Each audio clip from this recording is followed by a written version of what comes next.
Well, we'll see if that's going to be a good thing or not. The good news is that Wai Kin Yong won't have any reads on Daniel Cates' short deck game. But we can see here the chip leader is Gabe Pogorski, 4.2 million chips. Jason Koon's in second place. He's got about 3 million, I think he had. Champion's going to get 4.7 million Hong Kong dollars, about 600,000 US. 8th place, 488,000 guaranteed. Mikhail Smirnov was the 9th place finisher. And play will be underway pretty soon. There are crypto keys for 250k. Jesus. All of them? One of them. Oh, wow. One of them? Yeah. Alright, so Ivey's going to let go of his hand. Over to Yong, 10-9 offsuit. He's probably going to at least see a flop. He's going to raise. Seems about 150k. How's that even possible?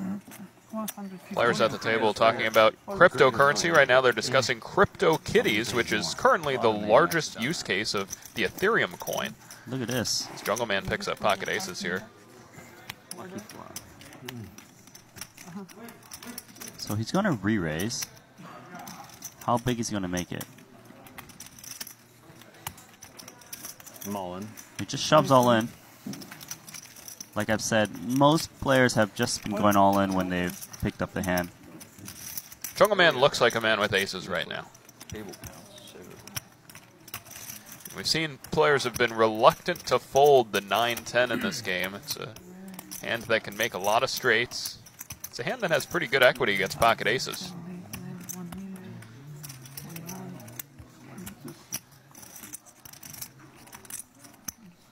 I mean, I don't know the math on this hand, what the equity would be. It's 1.5 million. It's not suited, but he's getting a count. Well, Yong requires about 43% equity to make the call here. And I don't think 10-9 offsuit has 43% equity. I don't think so either. But you know, if he calls, he's hoping he's up against Ace King suited. He is going to make the call, and he's going to find out the bad news. Number one, eh? It's okay. It's okay? Looks like that's a man with 10-9 club. suited? 10-9 off. Yeah, 10-9 off is a hand to play in this game. So Jungleman at risk. Well, we've already seen this hand bust aces all in pre-flop. What, twice today? Or twice yesterday, rather. Feels like a coin flip right now. Flop 8-10 king. I'm sorry, 8 queen king. He's got 33% still. 12, 6, 7, 9. A lot of runner cards you can hit. That is a bad card for Yong. He's only got 14% to hit a jack. How do you like that turn card? I feel pretty good about the turn, though. And hits a 10, but that's not going to be good. So Jungleman's going to go ahead and double up to about 3,280,000. Yong's going to maybe become the short stack of the table. You know, he was basically hoping he was up against Ace King a lot. Daniel Cates doubles up and avoids elimination, and that's always good for the stream, as he's one of the more interesting players at the table. Most people either love him or love to hate him. Daniel. No one ever. Oh, we should start then. Jungle, start fucking around. Yeah, what do you guys want to talk about? Let's fucking go. Whatever. I mean, you can tell us some of your crazy stories. Which ones are you referring to? Benghazi story. Yeah. The what story? Benghazi? What's Benghazi? Huh? Benghazi? You know Benghazi? The place where the people got killed and you were just hanging out in that city? no way. You were just chilling in Benghazi Did one your time? airport take you there or something? Oh, are you talking about when I had like a layover in Libya? That's Benghazi. Oh, I didn't know that. Like a week after the ambassador got killed, you were just hanging out there. Oh, yeah. I had a layover. Wow. Jungle Book's connections through Benghazi. Apparently. Looks like Jungle's got a lot of stories. I do, but not appropriate for TV as of recently. I think I told Rui one. I can share them your Coca-Cola story. Your Diet Coke story. A little bit is ashamed. of the Coca-Cola one. Raise. Well, Ivan's going to come in for a Oh, raise. it's Benghazi. 135. It was okay, surprisingly. I mean, well, the airport's dirty as shit, but you know, it's all right. I couldn't actually enter Libya. You need like a visa or something. Yeah, you just need a visa. News to my ears, Jungle Man. Well, Jungle's going to call Ace Jack against Ivan's Jack 10 suited. So it's going to be heads up to the flop. And actually, I think Sauce folded Ace Jack of clubs pre-flop. He would have flopped a straight and nut flush draw. This is my first experience, so I don't really know what to gauge it with, but it seems pretty good. Tricky spot here for both players. I like that. So Jungle Man's going to check. Middle phases, shit was happening, but I think it kind of has to. I think it's pretty good. So Ivan's going to bet here with the mid deep, pair. Short-handed at the final table, but hey, that's when it matters. 210. The Jungle Man here has got an up and down straight draw. Yeah, and it's King really fun. I mean, 9 will make him a straight. So it's unlikely to fold.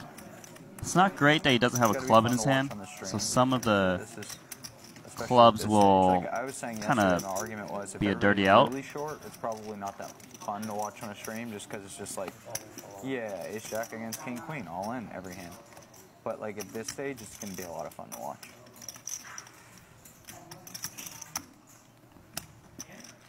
Well, Jason Kuhn pointing out that the final table play is going to be different than what we've seen yesterday. We'll see if that comes true. I wonder Yeah, how thanks for the fun plug, it would Jason. be if it was pot limit, pre-flop. Yeah, I Think it's better no limit?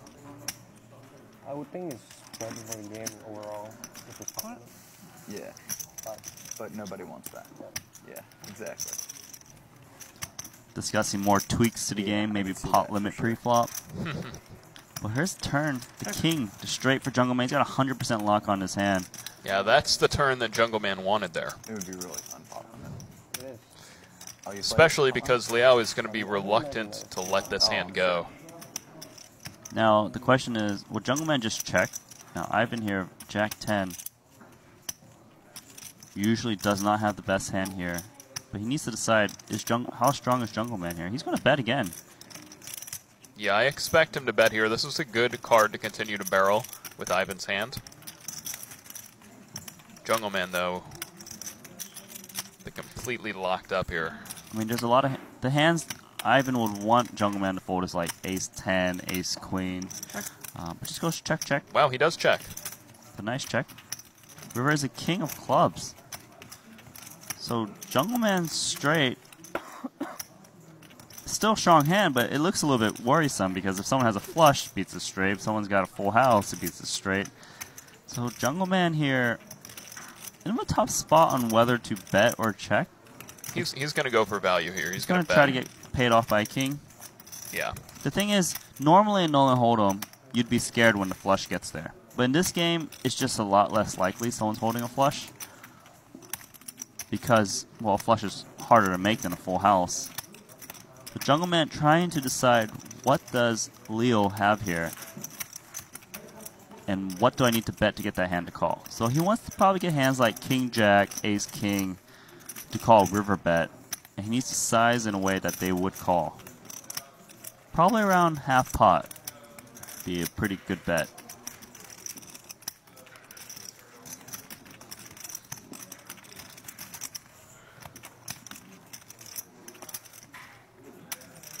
In this game, the only rule changes for hand ranking is that a flush beats a full house.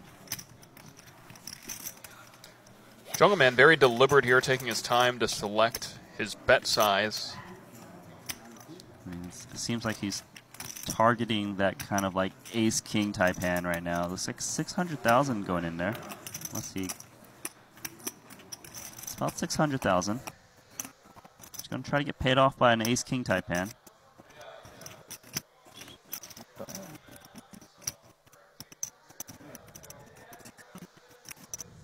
So it looks like 600,000.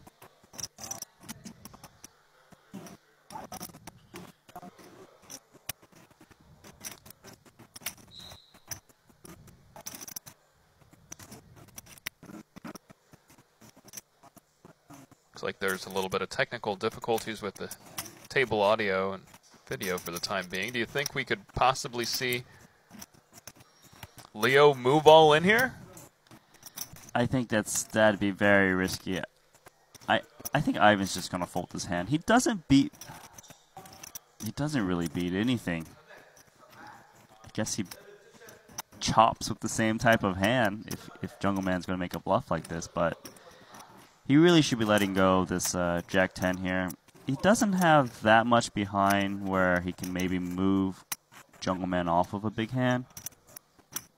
He might be able to get a move off Ace Jack, but Jungle Man's going to have King Queen here a lot. He's going to have some clubs like Ace Jack of clubs, a Royal Flush. So actually, I think Sauce folded a Royal Flush.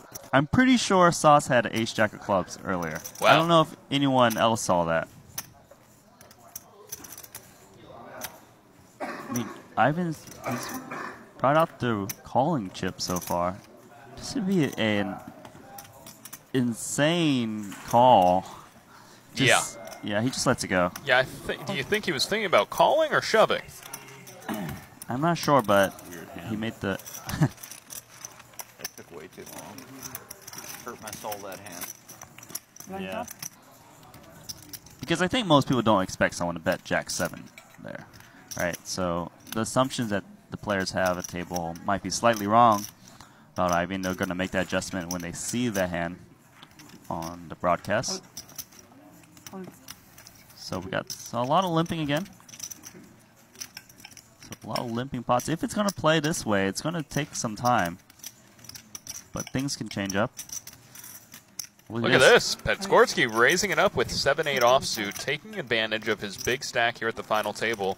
He knows that Sauce is short stack here. It's going to be difficult for him to continue, especially with ICM considerations. Rahimov has been pretty loose pre-flop. Now Ivey wakes up with pocket jacks behind him, and that's bad news for Petskorsky as Ivey comes in with the jacks. Kuhn, King Jack suited. I think Kuhn is just going to call as well. Doesn't want to play a huge pot right now, does he, with the chip leader? So he's going to call. See a flop. Now, as you can see, Ivey playing the jacks a bit cautiously with his 1.5 million stack. Tricky situation. He's probably actually all of the jacks are dead, so Ivey will not flop a set. Yeah, so I think it's going to be hard for him to win this pot. I think if this were not the final table and there were no ICM considerations, perhaps you'd see Ivey move all in pre-flop with the pocket jack. Most likely, yes. But now, I don't know how Ivey's going to win this pot. He's not going to flop a jack if it comes one overcard, which it will, most likely. Queen, Queen, 9. And Sauce has got the open-ended straight draw. In this game, you tend to share a lot of cards with players, I realize. Like, you don't always have all your clean outs. So Sauce now has half a pot size bet. He moves all in with an up and down straight draw. I think that this makes sense here. Ivey quickly folding. Now over to Kuhn. Well, if Kuhn can make this call of King Jack high, that'd be sick. Little does Kuhn know he's ahead right now. He's got the best hand of King Jack. If he makes a call here, just King Jack high. So what he needs to figure out is, would Sauce ever just open shove like pocket 9s? Probably not. So would he open shove a queen, king queen, queen jack, queen 10? That's what he needs to think about, and rather quickly. But he does have a half pot. It does make a lot of sense to just open shove here because someone's going to have jack 10, someone's going to have king 10, someone's going to have king jack. You need to... Right. So certainly with a queen, he can't expect Sauce to open shove here, but the thing that Kuhn is thinking about is, you know, would Sauce shove hands like king 10, for example? And if so, Kuhn has the best straight draw possible. I don't think he expects Sauce to shove king 10. I think he's putting him on jack 10 specifically. Wow, he's going to fold. I think if Kuhn would have thought about that a little deeper, he would have been able to find a call there. Combinatorically, there are just so many more combos of jack 10 than there are of queen X. So 8-10 suited for Wai Kin Yong. May the luckiest win. Oh yeah, shit hand. What's the mates out there? It's an ace on the flop. Oh, it's a three-way all-in. Ace, king, and queens. I'm not sure who the other players are, but pocket queens has got a lock on his hand. Oh, come on. Pogorski's in there with pocket queens, I think. Here we go. Short deck, always a split. And I think this looks like a double elimination, right? Easy, guys. Wow. Sauce. Both Sauce and Young eliminated on that hand, where Young re-raised over the top with ace king. Podgorski happened to wake up with the pocket queens, and that wasn't the easiest call with pocket queens there when it went all in, huh? Flop the set. So Pogorski. So White King Young's going to get 8th place. I believe he gets about 488,000 Hong Kong dollars. Alan Sauce gets 7th place for about 560,000 Hong Kong dollars. So let's see what happened. Ivey called of 8-9 offsuit, and Jason Koon's raising up of Ace-Jack, 250,000. 5x the button size. So over to Ivan Leo. Ace-10 offsuit. I think we're going to see him make a call here. It's a tricky spot. He's got position. He's got an okay hand. It's not a great hand. He's only got 1.5 million too. But I think he's going to play. Looks like he wants to come along with a call. He is going to call. Let's see. Pogorski make the call on Ivey now. Interesting spot. He should be calling here with 8-9. That worked. It's a little bit too heroic to just shove. He got 4-way pot. 250,000 each. 1.1 million.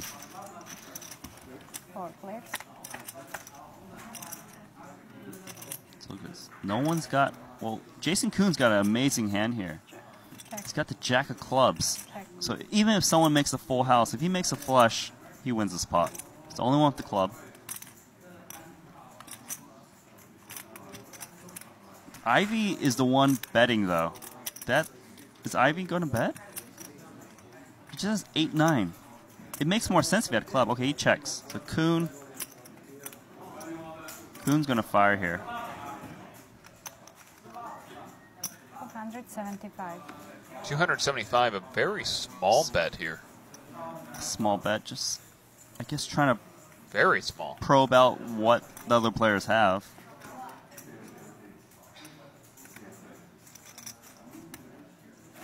It's very like no limit hold'em style, putting like smaller bets in.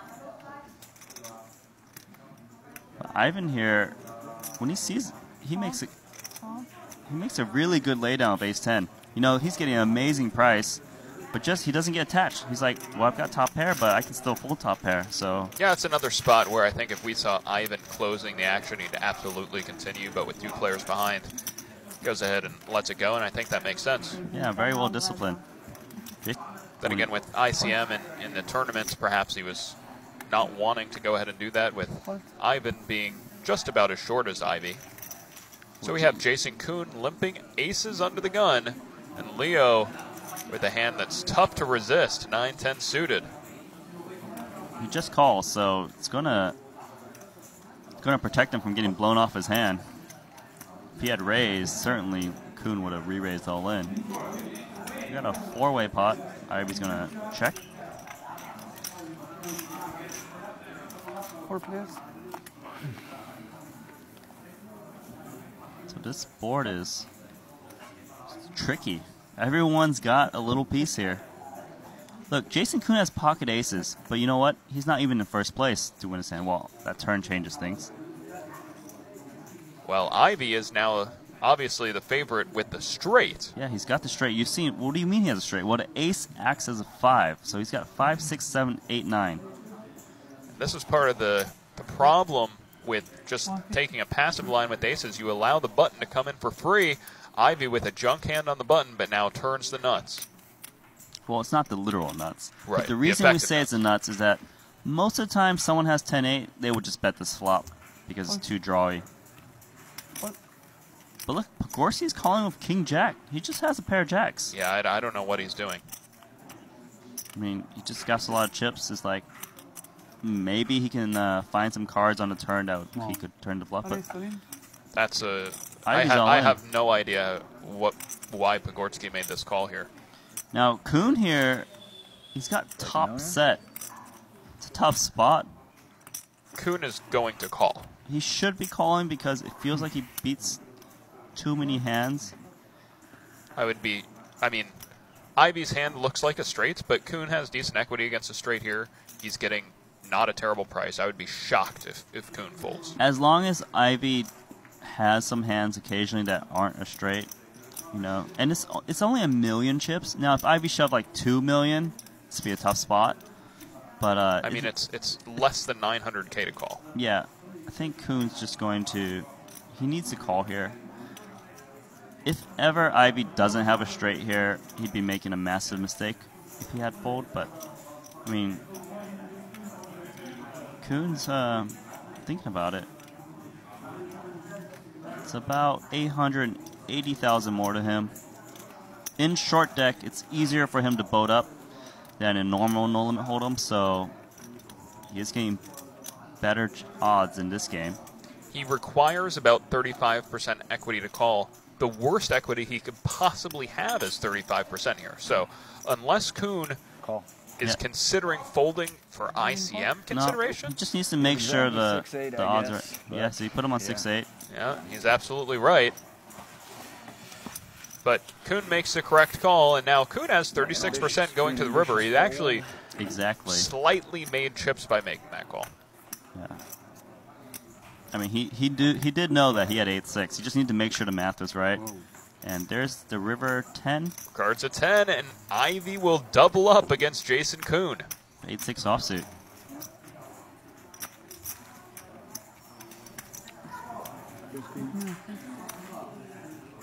So Ivey playing pretty solid today, and it's doubled up to 2.5 million. 1,060,000. Nice.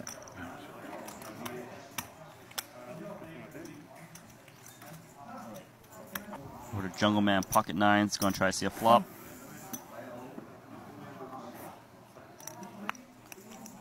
Eight, 7 clubs. Imagine he's going to call as well. Once someone calls in front of you, it kind of protects you a little bit more from getting raised in position. So 8-7 clubs come along. Pogorski's he's actually gonna go for raising chips. No, actually he's calling. So we got a 4-way pot here. Everyone with low cards. No one's got a Broadway. And this flop, look at this. Rahimov's got 8-7 clubs. He's got 33% equity. He's going to 33% chance to win. Yeah, but the equity matters a lot less than the visibility. And here, Rahimov has much better visibility than the other players in this hand, although a 9 straight is kind of a dicey card for him. Well, it turns a jack. No one has a jack. No one has an ace. Players just have a 10, but Kuhn has a pair and a flush draw. Jungle Man considering a bet here. He's sensing weakness since everybody checked back the flop, and it's tricky though. He's the first player to act. Yeah, and he is drawing to a full house. But he does check. If you have a full house here, if Rahimov or Kuhn makes a flush, they would beat a full house in this game. So this is one of the differences. So that's why you see players being a little bit more active with their flush draws, as you can see Rahimov. But Kuhn's going to call though, because he might occasionally has the best hand. From his point of view, it doesn't really look like it's the best hand that often. But if he makes that flush, he would beat. He beats Ace Jack. He beats Jack 10. So yeah, I can't imagine Kuhn's going to do anything other than call here. So Kuhn's going to call, see what happens. He's got position. So we got a funny spot where two people just drawing type hands are going to the river. River, the king of spades. What a river card for Jason Kuhn. And now Rahimov has to be wanting to bluff this river. I mean, this is the worst possible hand that Rahimov can arrive at the river at. Well, and I imagine he's going to bluff here. He's gonna, if he's bluffing, he needs to put Kuhn on types of hands. So he needs to decide, does Kuhn have a flush draw here often? There isn't that many flush combos, right? What, Queen 10 of spades? Most people don't play 10-6 of spades. I guess this was a limp pot though. He can get a full house to fold if he bets really big. Right. But I don't think that Jason Kuhn has a full house that often, seeing as he closing the action checked back the flop. He needs to decide what does Kuhn have here. And actually, I think he's going to take a lot of time here and actually try and deduce what hands Kuhn would have here. So he's going to be like, okay, can he have a straight that can bluff him off of? Well, King Queen probably would have bet the flop. So he probably doesn't put him on King Queen. Queen Jack. It's possible. Queen 10. It's possible, right? What else? Well, I think Kuhn's on the dealer button, right? So Kuhn can have a lot of hands. He is going to fire. Try to make a move at this play. It is a good card if you're trying to represent a big hand. But it's not going to work. Yeah, I think there's a mandatory bluff spot here by Rahimov. He does go ahead and bluff, and now back over to Jason Kuhn, and with the 10 high flush. Straight, he will certainly be raising here.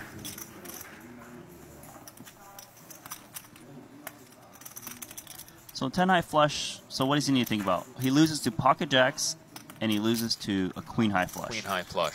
But the thing is, he's got the 10 of spades, so he blocks queen 10 of spades, the royal flush, right? So he doesn't need to be worried about a queen high flush very often, because they would need queen 9 of spades, and most players I've seen have been folding that in early position. Right. So the only thing he really loses to is pocket jacks. Pocket jacks.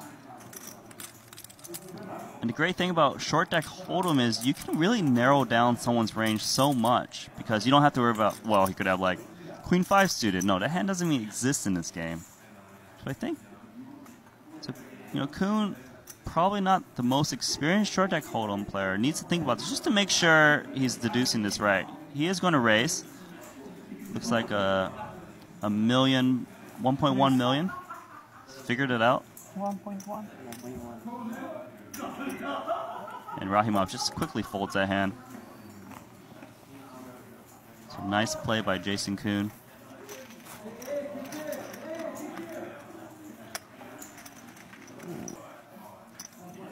And he, you know, there's like always like all these withered guys around the commerce trying to get like their friends to put him in tournaments.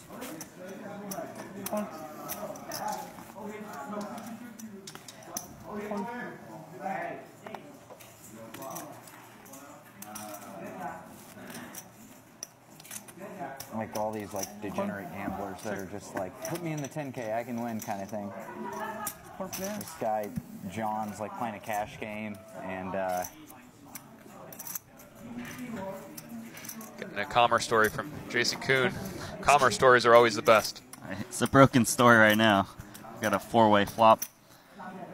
Ivey, look, he just loves to bet in these multi-way pots. like 15 minutes later, he comes back and he's like, sorry, John, I fuck your money. Fuck your money. So Ivan mid-pair here. Did he just run off with the money, or he just? No, he just lost it. He's, you know, he's like Vietnamese or something. He comes back and he's like, I fuck your money. I'm sorry, John. Good job.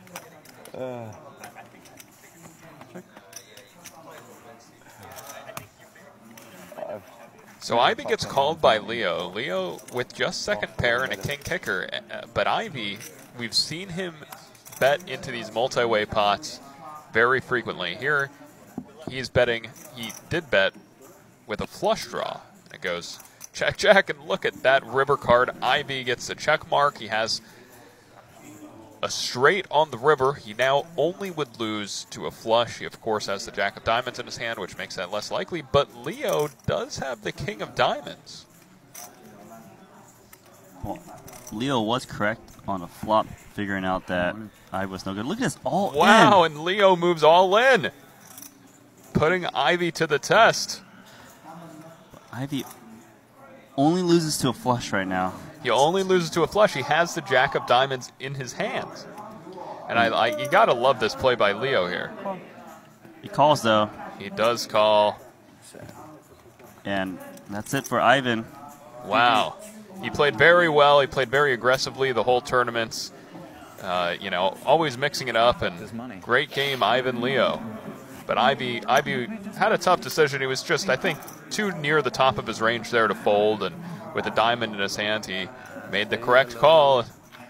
Nice call by Phil Ivey, who continues to add to his stack at this final table. Well, he gets 6th place for 689,000 Hong Kong dollars. That's a lot of money.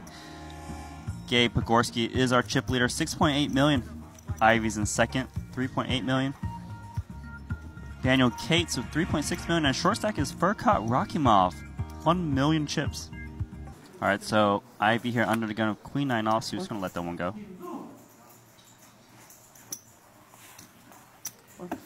Oh man.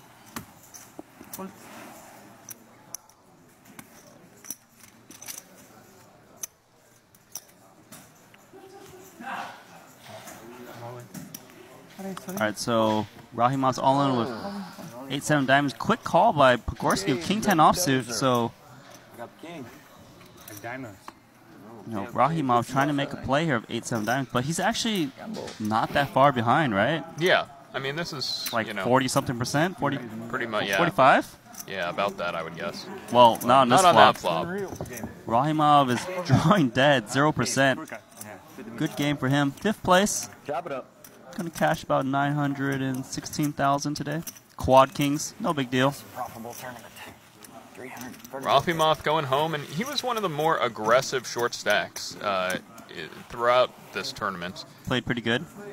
He played definitely a different style than the other players there, eliminated in 5th place. I'm about to get the soundboard out. A little over 900,000 Hong Kong dollars for his efforts, and this final table is just moving along. Stacks getting very deep here. These guys, this is the world's best right here. You got to fold against them. I always love Jason Kuhn, very chatty guy. Jungle Man's got his stories. Gotta love Phil Ivey. He's got King 10 offsuit. Gonna take a flop. King Jack 7 flush draw. Everyone's got a different little piece, but actually Pogorski, it's got the most equity, most chance to win, even though he doesn't even have top pair. Can you just put into the camera? Oh yeah, I forgot. So Ivey's going to bet his top pair King 10. Pogorski's got ace of spades, 10 of diamonds, so a queen would make a straight. He is going to come along for call. See a turn. So he's got 48% chance of getting some chips back. An ace of spades. Look at that. Wow. So Pogorski doesn't have the best hand, but he can represent a large hand, and Right, I I think mean, he's actually going to lead here. he has the best semi-bluffing hand he could possibly have here. They've got deep stacks. Ivey probably is going to fold if he just bets like 400k right now. So he's going for 325. Ivey doesn't have if Ivey had 10 of spades, he'll continue for sure. He is going to call though. Things are changing. He is slightly suspicious. Who had bet the flop here? Ivey has bet the flop. So I'm 125. surprised Pogorski didn't go for a check raise on the turn. Well, I guess maybe he expects Ivey just to check back the turn too often. The river is a jack. And actually, Pogorski can make a huge bluff here. Yeah, I mean, these two players are very, very deep. Break after this thing? He just checks. Wow, he does just check. And Check. Ivey's going to win. Pogorski with a pretty unconventional play there. Leading the turn, it's just such a suspicious line. I don't think he likes that river jack. I think he might fire a lot of rivers that wasn't pairing the board because most people wouldn't fold a full house. Oh, I thought you were getting up. Gorski's got pocket queens. He limps as well. But then, if this limping style happens for a while, I think someone might just like change the game and just start raising. But it's kind of like has to happen for maybe like half an hour or so. Maybe a strategy will change again. Yeah, it seems to me like Pogorski and Kuhn are playing a little bit more of a fluid style, whereas Ivey and Jungle Man have kind of more of a static style. Look at this. Ivey just checked back 2 pair on the turn. So everyone's being a little bit more cautious right now. Most likely you will think King Jack is good here on the turn, right? Right, now Pogorski is going to make a big bet here because he has 2 queens in his hand, and therefore he's blocking the straight. He's overbet slightly, 600,000. Ivey with a weak 2 pair needs a hero call here. Yeah, I think we're going to see Ivey sniff this out and make the call just because Ivey's really at the top of his range here. I mean, having checked back the turn, there's not too many better hands that Phil Ivey could have in this spot. I mean, Ivey, the reason I would also be calling is that it went check on the turn. It just makes Ivey's hand look like one pair too often because the 9 doesn't change too much. A queen 10 straight would have bet the turn, so, you know, like, no one's playing 10-7 really. Ivey's probably going to make the call unless he just makes a mistake. I'd be surprised if Ivey folded this hand. I mean, I can't think of a better hand that Phil Ivey could really have in this spot. Now, yeah, I think he's going to call. Pogorski with the blockers. I mean, when you take the passive line, the blockers isn't as great. You know, like... Yeah, I mean, when Kabortsky overbets, though, it really makes Ivey's hand a bluff catcher. Yes. So it's possible that Ivey may choose to fold a hand like this, but call a hand that has a 10 in it because it blocks straights. Sure. I guess I would be thinking that Pogorski doesn't have a straight that often, this deep. Is he really checking queen 10 on the turn? I don't know. Probably not, right? 2 flush draws? I mean, it's a tricky spot from Ivey's point of view. He's like, well, I haven't seen this happen yet. It's overbet. So he wants to make sure he's making the right decision. Right, and so far from our perspective, we've seen in this tournament 2 river overbets. Both of them have been bluffs. Ivey does make the call, and that's why he is Phil Ivey. That's why he's one of the greatest in this game. Sniffs it out, makes the call. Ivey takes down the pot, and I think in the end he kind of sighed. He just said, you know what, I'm too near the top of my range. I would like to say, if Pogorski wanted to kind of make this blocker bet style of the play, I think he would have been better off betting the turn and the river. Yeah. Because then he's like, well, I'm representing a straight. I know you most likely don't have a straight. I'm holding 2 queens. It'd be much more credible. But when you check the turn, your blockers, you know, they aren't as important anymore. I would have loved to see Pogorski go for very large bets on both the turn and the river there. This is the second time we've seen Kabortsky play his hand differently on a bluff than perhaps he would have if he actually had it for value. We saw that earlier when he had the ace of spades, the bare ace of spades, when I think with a turn nut flush he probably would have gone for the check raise. So Kabortsky taking some unique, interesting lines, and it's not working out for him. So Jason Kuhn is mixing it up. He's starting to raise now, these limps. But I don't think Ivey's going to fold Jack 10 offsuit. Kuhn, not a great hand, ace 8 offsuit in this game. So he's going to make the call. After winning that pot, Ivey neck and neck with Kabortsky for the chip lead. Jason Kuhn with ace 8. So comes King Jack 6 flush draw. Kuhn has nothing. Just ace 8 high, 12% chance to win his pot. Yeah, this is a great flop for Phil Ivey's hand. But Kuhn might feel obligated to bet just because he made it 300,000 pre-flop. There's a lot in there. He might feel some connection to his flop and take a stab, and he's going to do that. He doesn't have anything. This is as pure as a bluff as it gets in this game. 340,000. He's trying to get Ivey to fold a hand like red Jack 10. You know, something that just connected but not too well. Ivey's going to come along. You have to come along with 10 of spades. You can't get anyone to fold that, especially with a pair. So Kuhn, he's got a lot of chips in here with nothing. Even if he hits the ace, he's not even going to like it. Turns a queen. Check. Ivey has 89% chance to win this pot. 1.37 million in the pot, 2.3 million behind. I mean, Kuhn checks it back. River's an 8. Ivey just has Jack 10. Think Ivey's going to turn his hand into a bluff here? I think he should consider it because usually when there's a pre-flop raiser and it comes King, Queen, Jack, your Jack is not very good here. Like your opponent has like Ace, Queen, you know, like Ace, King. And these Ace, King, and Ace, Queen on this board is terrible. It looks awful. Someone often has a straight or 2 pair. Yeah, I think Ivey's going to bluff here. I mean, Ivey should strongly consider just I mean, usually someone has ace-10, they would bet the turn. It's very hard for Kuhn to have a strong hand here. You know, Ivey's checking the stack, trying to decide what he can get away with.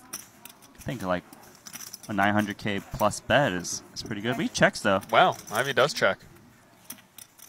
Jason Kuhn here needs to figure out what would Ivey have. Would Ivey bet 2 pair here? I check. Oh, he checks, gives it up. Jack is good. It's like Jack question mark. What? What? Yeah, Pogorski's like, how does a Jack win on this board? But it does.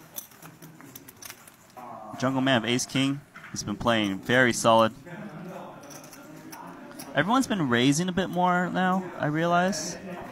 So a different dynamic again, now that there's no short stacks. If you can steal the blinds over and over again, it actually is going to add up a ton because of how big the ante and button structure is. So of course he's going to try to set mine with pocket nines. Jason Kuhn of Ace Jack probably come along with a call. He's got position. 275. Doesn't need to be too aggressive here. I think with position it's just safer to see a flop. But maybe he's thinking about making a move. He's been losing some pots. Yeah, I think if he did anything other than call here, All in. he'd have he to go just all shoves. in, and yeah, that's what he does. Much of it? That's going to be It's a little over 2 million. bad news for Jason Kuhn here Feeling because I don't think Jungle Man is I'm going gonna to get there, fold. brother. 2,065,000. Tops. A misstep for Jason Kuhn. He's all in a base jack Yeah. against Ace King. Jungle Man goes all in. Pogorski will fold. Jason Kuhn cannot like this. I think Pogorski will fold. Well, if they both have Ace King, it's a call, right? Pocket nine? Sure. Yeah. I am or you? I am. What? Ace Jack. Just flipping that. What? What? So Jungle Man all in with Ace King, or I'm sorry, Jason Kuhn all in with Ace Jack against the Ace King of Jungle Man. You know, like can't be bad. No. 9-10 maybe go with it. There's a 9 on the flop. Jason Kuhn practically drawing dead. 5% chance in this game. It's Yeah, awful. Jason Kuhn shoved, really saving Jungle Man He on needs this an board. 8 to make it straight, to chop it up, but it doesn't make it straight. Doesn't get there, and we will lose Jason Kuhn in 4th place. Yeah. And good luck on the next one. Appreciate it. Chilling. Hey, I did hear Jason Kuhn say the other day, I need to get at least 4th place to make money in this tournament due to re-entries. He made money. That's true. Good job to Jason Kuhn. Because this was a re-entry tournament, 250,000 Hong Kong.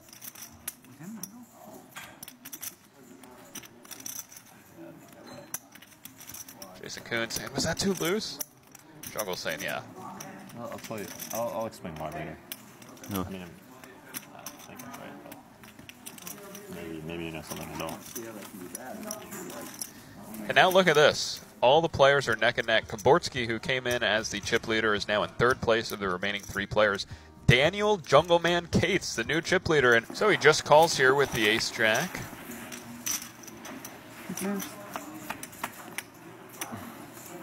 Jungleman is the chip leader. Ivey with 2 pair. He's been firing out a lot. He kind of gives me the vibe he's going to fire out on this flop as well. 150,000. 175. Jungleman with Ace Jack high probably will call here, just because he can make the nut straight. Occasionally has the best hand. Gorski lets it go, so 66% chance for Ivey to win this pot. And Wow, there's the card for Jungle Man. that's the card he was looking for, but Ivey's hand actually doesn't look very good here. Just bottom 2 pair is not a hand you want to put in a lot of chips with. Let's see if so Jungle Man. Okay, he needs to think, what does Ivey have to bet the flop and now check the turn queen? When he checks the turn queen, it looks like he's got a weak hand. So bottom 2 pair makes a lot of sense. Maybe like King 8, King 10 occasionally. You know, might check here because there's a lot of better 2 pairs, a lot of straights. So he needs to size in a way that these hands would call to bet. I think he's going to think that if Ivey had a straight, he would just keep betting again. So he needs to size. So that's why he's going for this smaller sizing here, about half the pot.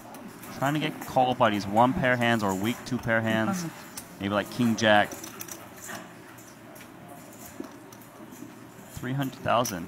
So Jungle Man perfectly reading the situation. So it's going to get Ivey to call again. Because, you know, Ivey's not sure where he's at right now. So he just calls. Oftentimes when you have a strong hand, you see a small bet, you're just like, okay, let's see what you do on the river. Wow, and Ivey catches up on the river. He boats up. He checks. Now, Jungle Man, he doesn't know that he's behind here. He's going to bet. And again, he needs to bet in a way that a hand he wants to get. So I guess, what is he trying to get called by? Jack 10? Jack 10, right? Makes a lot of sense. Jack 10 of spades. Yeah, something like that. Because he doesn't expect his opponent to call a naked king, I think, for a big bet on the river. So he needs to bet. Yeah, I mean, for that reason, Jungle Man might actually be considering a check here. He should consider a check. I don't think Jungle Man's going to check, though. But he should strongly consider it. He is going to... It seems like he's going to bet. Maybe like 600,000 to 700,000. We'll see what he does. So it is going to be about 625. Trying to get called. Not straight. Yeah, quick call by Ivey. And Bad bet, I guess. Jungle Man just loses that pot. So Ivey just calls with bottom boat. I think he figures that the straight won't call if he raises. So if he raises, he's only getting better hands to put more chips in. So that's why he just called there. Phil Ivey rakes in a big one.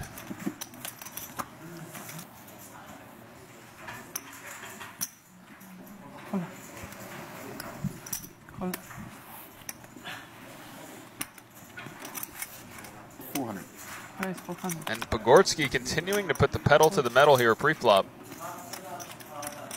Well, I haven't seen anyone fold Jack 10 offsuit pre-flop, so Get in there, Jungle. Jungle's in there.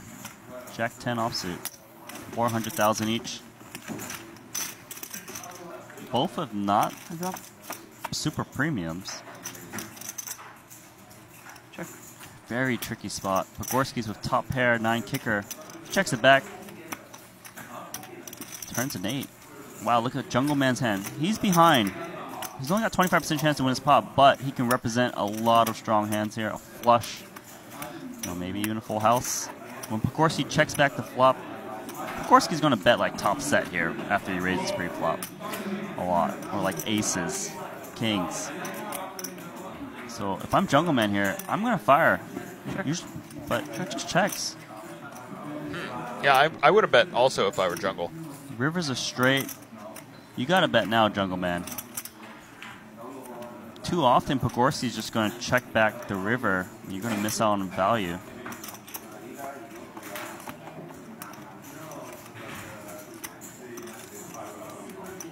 So he is going to fire. Looks like about 500,000. Oh, he's going big. He's playing pot-sized bet. Wow. Big bet by Jungle Man, and I can't imagine Pogorski's ever going to fold. Yeah. Yeah. Jungle Man wins a huge one. Pogorski let him get there. Check the flop and the turn. So far, have you seen Jungle Man bluff a river yet? I haven't really seen him. No, I haven't. But, I mean, he was playing on an outer table. We have no idea how he played over there. But from the whole cards up, we haven't really seen him make some big, courageous bluffs yet. But not too many people really have, but Pogorski. And, well, Tom Dwan's one shot at it as well.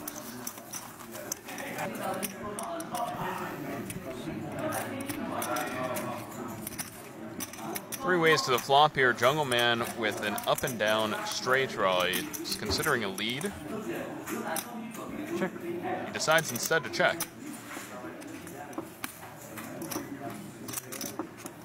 Jungle Man giving a little bit away with his timing there, though, but Pogorsky undeterred. Bets the flop. Ivey also calling with top pair. Let's see if Jungle Man goes for a check raise here. I think I would check raise this hand. Well, they have been playing quite passively lately. Jungle Man being the chip leader, having a hand that at worst has 50% equity, and having the Jack of Diamonds in his hand. I guess it's not true that at worst it has 50% equity in case his opponent has a hand like King Jack that he goes with. He's going to raise. Yeah, against any made hand, Jungle Man's hand just has very, very good equity.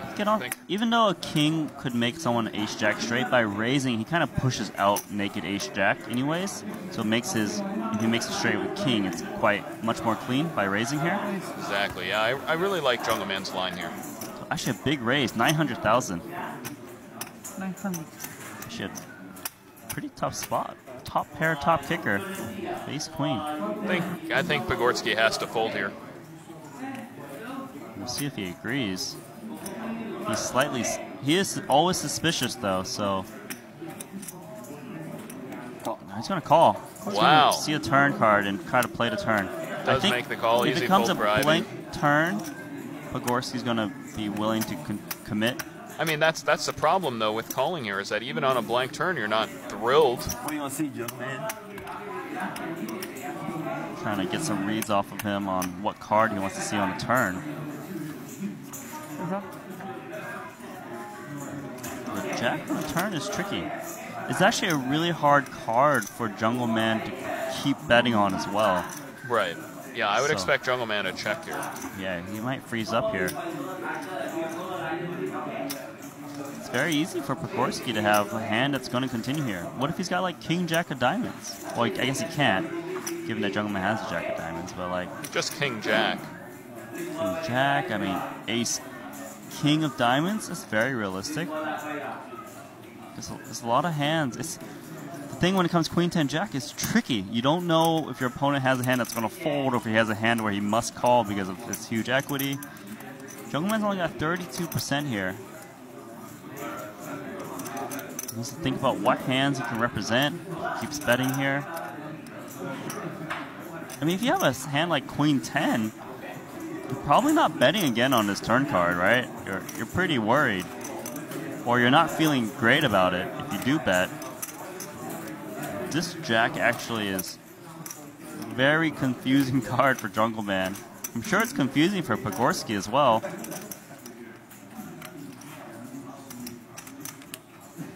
Now, Pogorsky just call and see what happens on the turn. And Jungle Man wants to bet again. He hasn't really made a crazy play yet. So maybe he knows that Pogorsky's been watching the hands, and maybe he can get away with a play like this. So it looks like 1.5 million going in there, potentially. Leaves himself enough chips to shove the river if he wants to.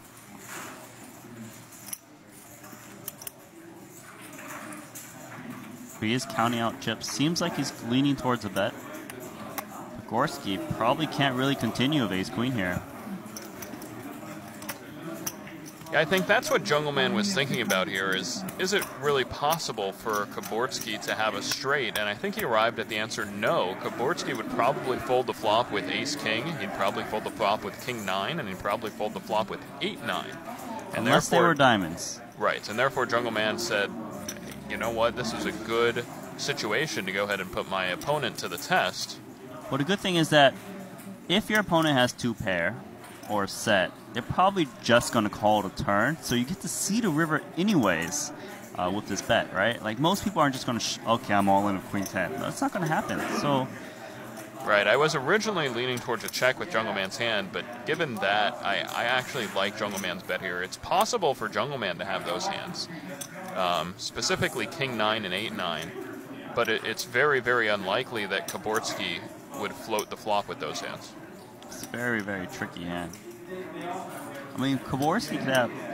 The question is, does Jungle Man think Pogorsky will have King, Queen, and Ace, Queen on the flop and call a check raise? That actually is... We don't really know. Because you expected Pogorsky to fold Ace, Queen. Right. Did Jungle Man think he's going to fold Ace, Queen? Or a hand like King, Queen? I'm not really sure. So this hand can be...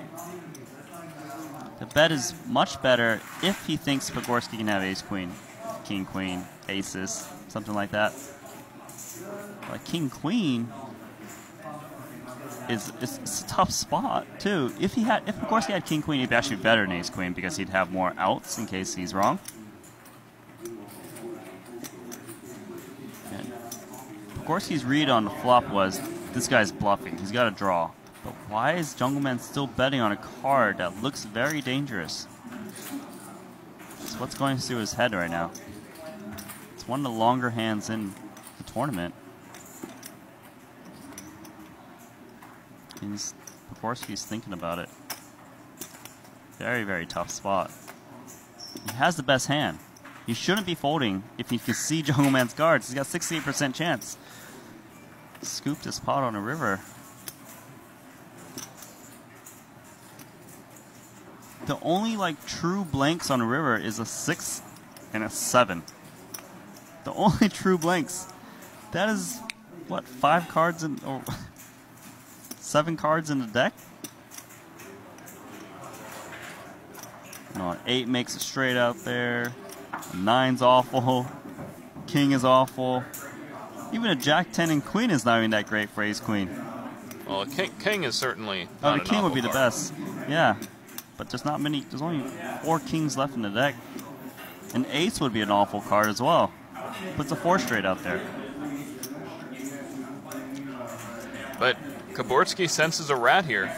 And what he's thinking is, you know what, if Jungleman check raised the flop with either the hand he has or with King and Jack, He lets it go. then Kaborski's ahead. I think And Pogorski realized, like, if he gets it in and is wrong, he almost always is drawing to the king. So just nice pot there. Very nice play by Jungleman. Good.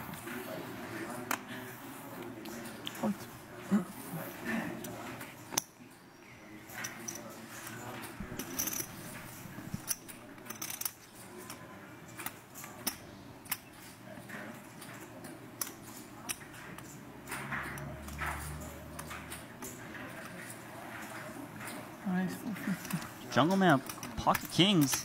Of course, he's got ace queen offsuit. I think he's been kind of an aggressive player. Seems like he's gonna. He's all Wow, in. he goes all in here. That's a huge raise, and he call. gets snap called by Jungleman. Pogorski will get the bad news, but it is short deck, so anything can happen.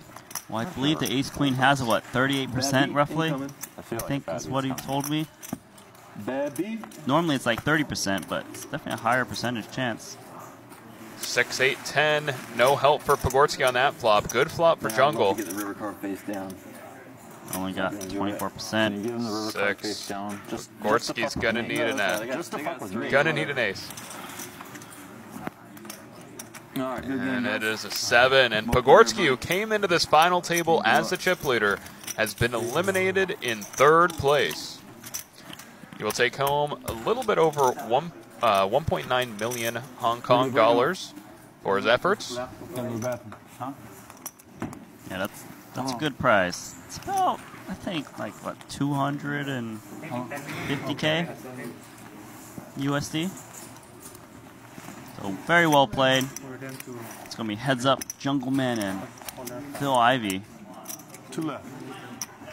Just 2 players remaining in this first live short deck ante-only tournament.